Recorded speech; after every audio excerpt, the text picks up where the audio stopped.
Ah, c'est incroyable! Il fait exactement moins 1 degré.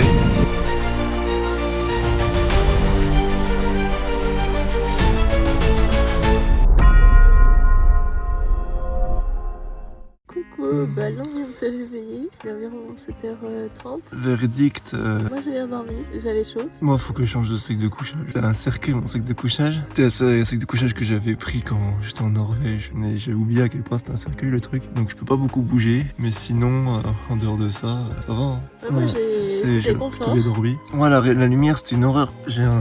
Ici, on a mal géré ici. On a super mal géré. En tout cas, au niveau occultant, ça occulte pas trop bien. Si, c'est juste parce que là il y a un petit jour. Regarde, si t'enlèves le jour. Dans le déni là. Mais en vrai, ça fait le taf. De toute façon, on se lève pas non plus trop tard pour visiter pas mal de choses. Bon, allez, on s'active? Oui.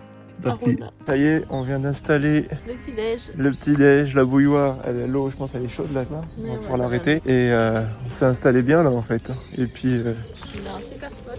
on a commencé. Le spot il est agréable, on est en lisière de forêt. Ouais. On entend les petits oiseaux. Ah, par contre, ça, c'est chouette C'est là. super agréable. Et là, bah, c'est parti pour le petit-déj.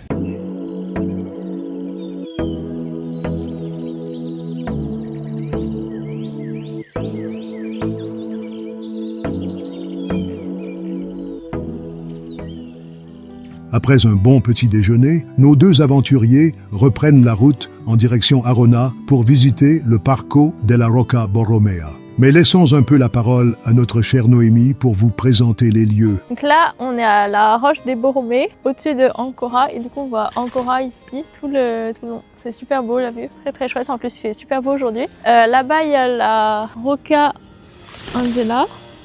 Celui-là, là. Ici en face. Et ici, du coup, sur la roche des Borromées, ici, du coup, c'était un château de défense où on retrouve des écrits dès 999.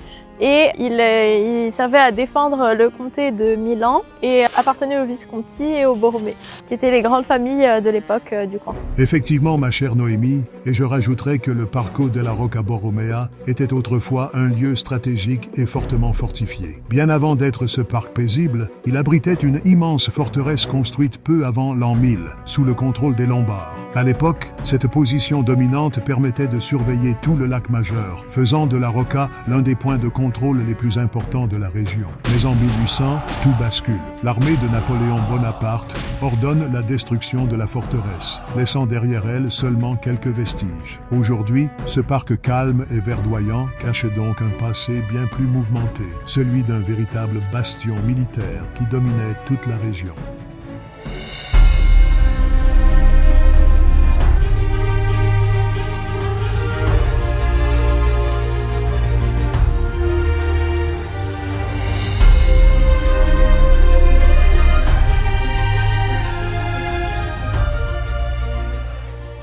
Après une petite pause repas, nos deux aventuriers ont repris la route en direction d'un lieu unique et apaisant. On va visiter le couvent Santa Caterina del Sasso, toujours au bord du lac Maggiore. Et l'arrivée est plutôt stylée. L'ermitage de Santa Caterina del Sasso est l'un des lieux les plus impressionnants du lac Majeur. Tout commence au XIIe siècle, lorsqu'un marchand nommé Alberto Bezozzi survit à une violente tempête sur le lac. En remerciement, il décide de se retirer sur cette falaise abrupte pour y vivre en ermite et consacrer sa vie à la foi. Peu à peu, d'autres religieux viennent le rejoindre. Le simple ermitage se transforme alors en un véritable complexe monastique, construit directement dans la roche, défiant presque les lois de l'équilibre. Au fil des siècles, le site est agrandi et embelli, devenant un lieu de pèlerinage important dans la région. Aujourd'hui encore, ce lieu fascine autant par son histoire que par sa position spectaculaire, suspendu entre ciel et eau comme hors du monde.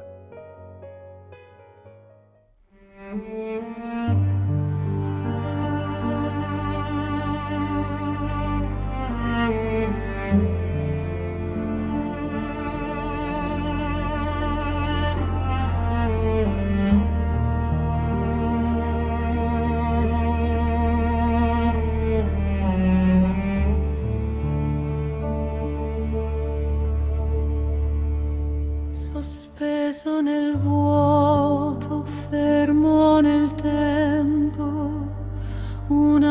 pietra prega contro vento, il lago sussurra segreti antichi che ascoltano solo i cuori più umili. Un uomo sfidò la furia del mare e nella paura trovò la luce. Da allora queste mura custodiscono un voto inciso nel silenzio e nel vento.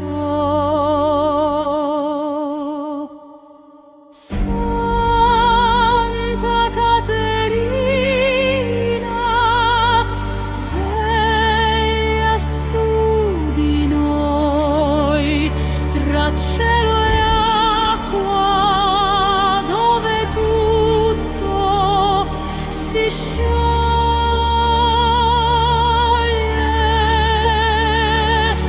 Nel vuoto nasce una pace infinita, come un respiro tra la vita. Bon, là l'idée c'est que on a trouvé un spot pour dormir, pas ce soir mais demain, qui a l'air d'être incroyable, Vers le lac de Côme. vers le lac de Côme, parce qu'on va aussi au lac de Côme. Sauf que avant on voulait faire une escale, Au lac de Lugano. sauf que du coup là on rencontre une sorte de petit problème, c'est que Dernière complication pour choisir les C'est ça. spots pour dormir. Il n'y a pas de point près du lac de Lugano, en tout cas pas près de là où on voudrait aller demain. c'est ça. Du coup, Et du c'est-à-dire coup, qu'il faut qu'on trouve un spot par nous-mêmes. ouais. Et en fait le problème c'est que du coup là on n'a pas de spot. Enfin, sur l'application, ils nous en montrent pas. Et du coup, l'idée, c'est de rouler direction notre destination de demain. Et sur la route, d'espérer tomber sur un bon spot sur lequel on pourrait s'y poser pour la nuit, en espérant qu'on trouve. On va essayer de trouver, on va essayer de chercher. Il est 17h15, le soleil se couche à 18h30. Donc, Voilà, on va rouler un peu là, il y a 1h10 donc pour aller à c'est ça. Morcotte.